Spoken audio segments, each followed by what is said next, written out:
Et donc, je propose de démarrer cette conférence de presse, ou plutôt visioconférence de presse, quand on a majoritairement des journalistes plutôt en visio.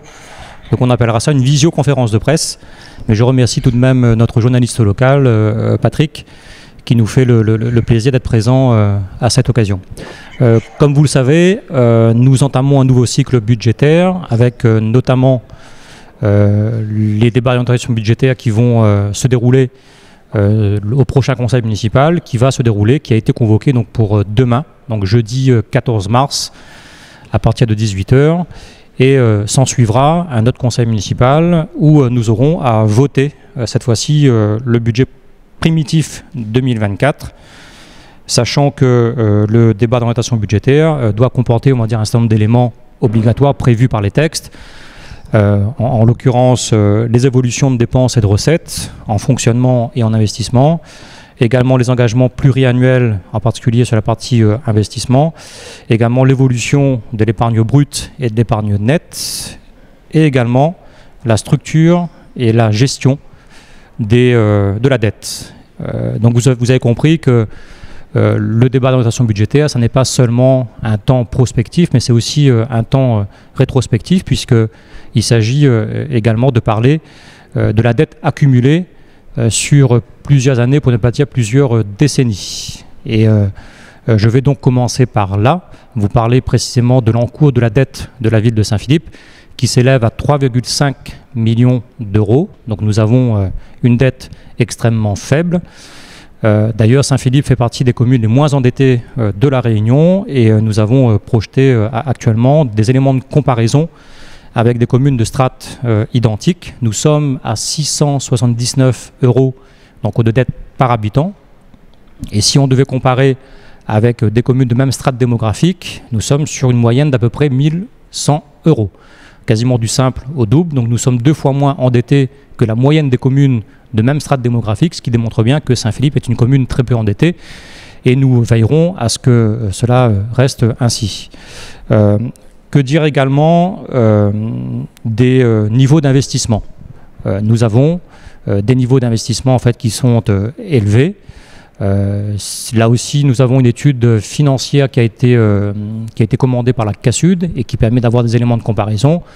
Nous sommes sur un niveau d'investissement qui est très nettement supérieur à ce qu'on peut constater dans des communes de même strate, de plus de 700 € par habitant, ce qui démontre bien l'effort qui a été consenti pendant ces 10 dernières années en matière d'investissement, de manière à ce que nous ayons sur notre territoire, en tout cas, des équipements qui soient modernes et qui répondent aux besoins de la population.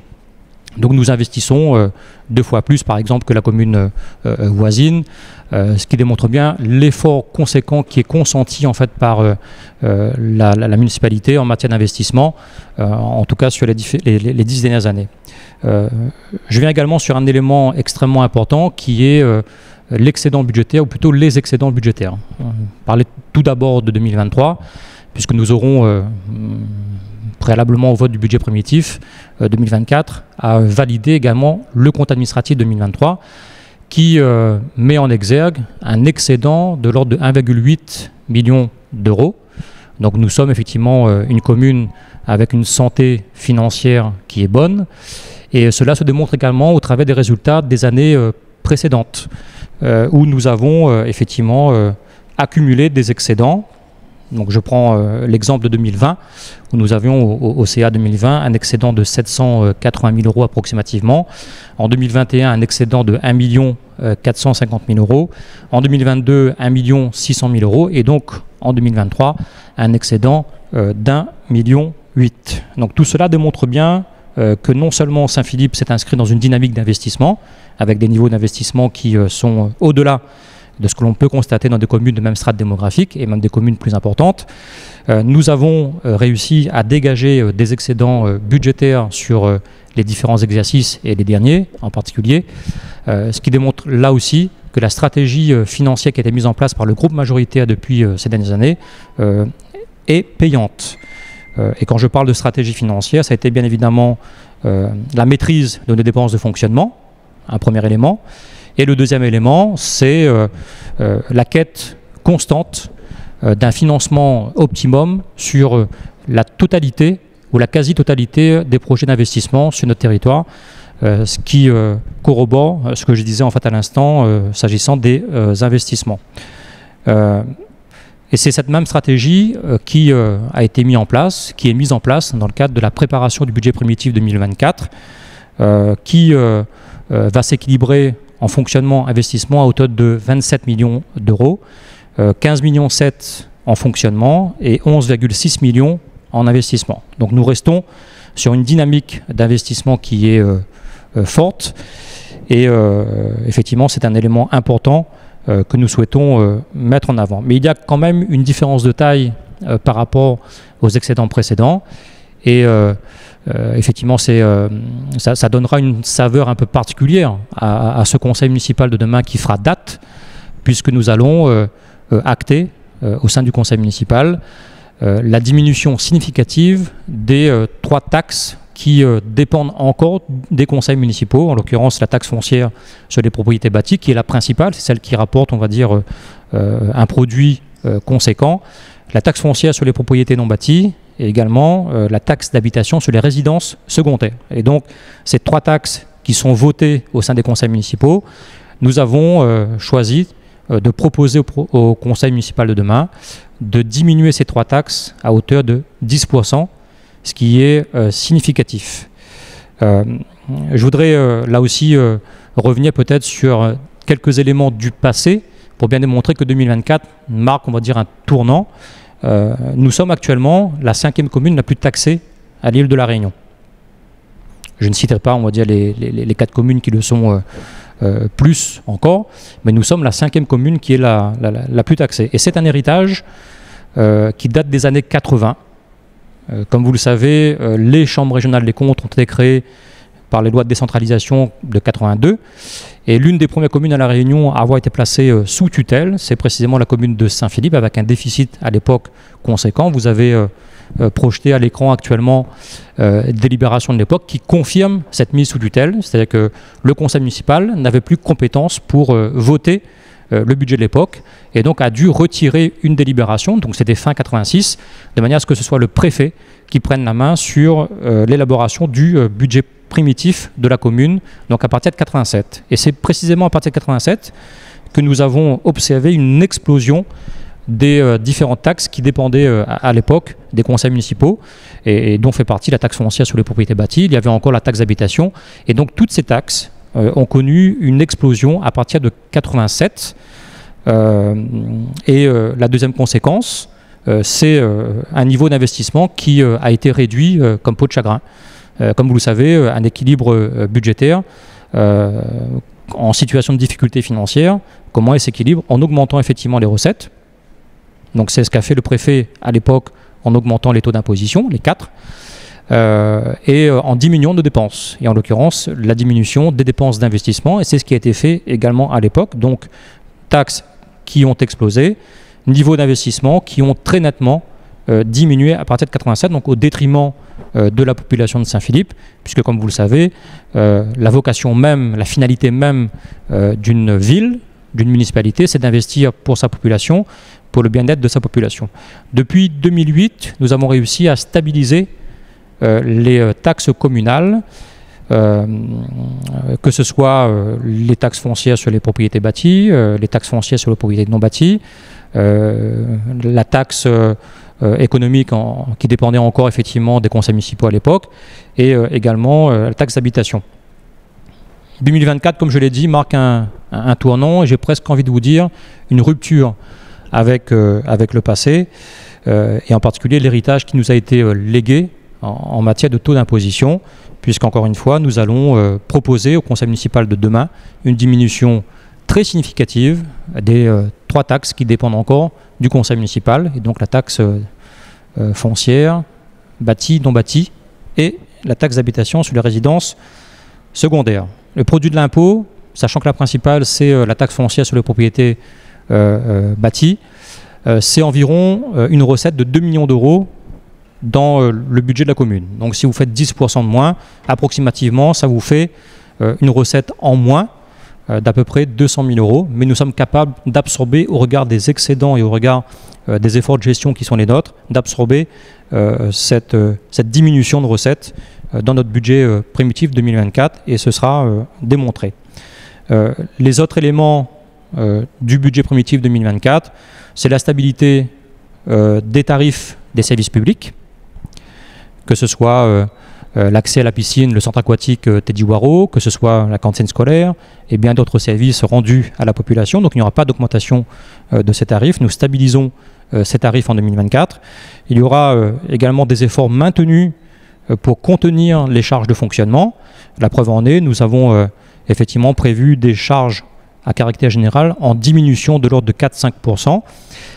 C'est à temps parallèle, avec l'augmentation du point d'indice, il y aura une augmentation de la masse salariale, mais qui est effectivement structurelle, j'ai envie de vous dire, au regard notamment de l'augmentation des points d'indice.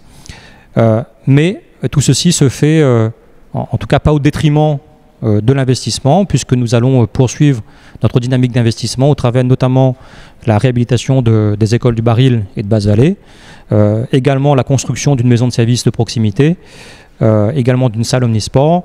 Et je voulais en fait terminer mon propos sur la maison de veillée funéraire, puisque c'est un sujet qui a fait couler beaucoup d'encre, en tout cas ces derniers jours, ces dernières semaines. Nous étions, comme vous le savez, dans l'attente de la décision du nouvel évêque, qui nous a répondu donc pas plus tard que fin de semaine dernière. Et donc là, nous avons le courrier de l'évêque qui nous indique que la position du diocèse en fait n'a pas changé. Et donc le diocèse refuse toujours l'implantation de la maison de veillée funéraire à proximité de l'église du centre, à proximité de la cure. Je le regrette, j'en prends acte. J'avais bon espoir effectivement qu'il y ait un changement peut-être de position à ce niveau-là, de manière à ce qu'on puisse, sur un terrain communal, mais soumis au droit affectataire, que l'on puisse donc construire en régie, en l'occurrence, cette maison de veillée funéraire qui est attendue par notre population. Malheureusement, ça ne pourra pas se faire, en tout cas sur ce foncier-là. Et donc, nous mettrons en œuvre une autre solution alternative qui nous reste, on va dire, à définir, en tout cas les contours d'un accord avec des propriétaires dans un périmètre immédiat à l'église. Donc, nous y travaillons. Ça aura nécessairement, on va dire, un coût supplémentaire pour la ville, qui se chiffre en quelques centaines de milliers d'euros. Mais encore une fois, nous nous attacherons à répondre à un besoin croissant de la population, parce que les mœurs évoluent et que les gens sont davantage tournés maintenant vers les maisons de veillée funéraire et moins vers des veillées à domicile. Donc je voulais vraiment terminer en fait là-dessus. Peut-être laisser la parole à mon adjoint délégué aux finances qui on va dire, est très attentif, en tout cas, à l'évolution de nos dépenses, en particulier les charges de fonctionnement. Et tout le conseil municipal est particulièrement aussi attentif à la dynamique d'investissement. Nous y tenons également. Donc, rigueur, ça a été en tout cas le maître mot des différents exercices sur lesquels nous avons travaillé. Mais rigueur ne veut pas dire austérité, puisqu'encore une fois, les niveaux d'investissement qui sont les nôtres sur le territoire de Saint-Philippe en direction de notre population ont été particulièrement conséquent et très au-delà de ce que l'on peut constater dans des communes de même strate démographique ou même d'une strate démographique supérieure. Je ne sais pas si M. Payette souhaitait dire un petit mot pour compléter. Alors oui, effectivement, depuis maintenant pratiquement plus de 10 ans maintenant, nous avons mis en place un système qui permet de gérer nos finances de manière très contrainte. Pour autant, nous assurons en fait un service de qualité à notre population. Il est vrai qu'on travaille depuis pratiquement maintenant 8 ans sur la baisse des impôts sur le territoire de Saint-Philippe. Nous avons déjà entamé en 2020 une grosse réflexion. D'ailleurs, c'est la raison pour laquelle ça faisait partie de notre programme. Et il nous a fallu en fait encore un petit peu de temps pour bien la mettre en œuvre. Et là, le moment est propice, vu nos excédents, pour pouvoir en fait le mettre en œuvre. Et ça sera, comme le maire l'a rappelé, une baisse significative de nos 3 taxes qui restent. Et je dirais que c'est que le début, parce qu'on souhaite inscrire en fait cette diminution dans la durée, parce qu'effectivement les impôts, c'est ce qui grèvent le ménage des habitants de Saint-Philippe le plus souvent parce que beaucoup de nos habitants sont propriétaires. Cette baisse d'impôts ne voudra pas dire en fait que nos services publics seront de moindre qualité. Bien au contraire, le maire l'a rappelé, nous avons un cercle d'investissement qui est vertueux depuis pratiquement une quinzaine d'années maintenant. Et on continue, vous voyez, avec la maison de veillée, avec la maison de service de proximité.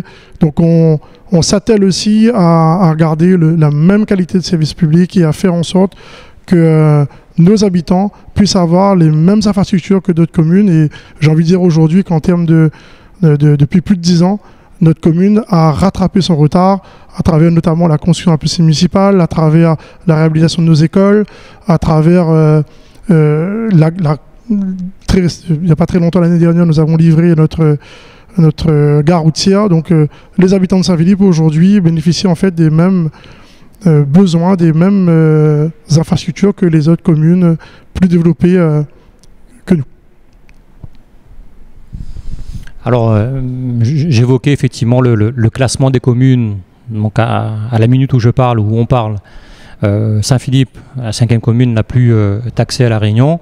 Une fois qu'on aura appliqué cette diminution de 10%, et je prends effectivement comme référence plutôt la taxe foncière sur les propriétés bâties, puisque c'est la principale, les autres étant vraiment très résiduelles, c'est quelques dizaines de milliers d'euros. Et donc nous passerons à la 11e place des communes les moins taxées à La Réunion. Donc c'est dire effectivement l'effort qui est fait, mais ça correspond à un engagement, en tout cas qui a été pris en 2020 vis-à-vis de la population de Saint-Philippe. Et donc nous mettons en œuvre, en tout cas, cet engagement qui a été pris il y a quelques années de cela. Voilà ce que nous souhaitions vous annoncer. Maintenant, il ne reste plus qu'à faire valider, on va dire, ces différents éléments, à la fois dans le cadre des DOB, mais également dans la validation des 3 taxes qui dépendent encore des conseils municipaux. Et donc ce sera le cas à partir de demain.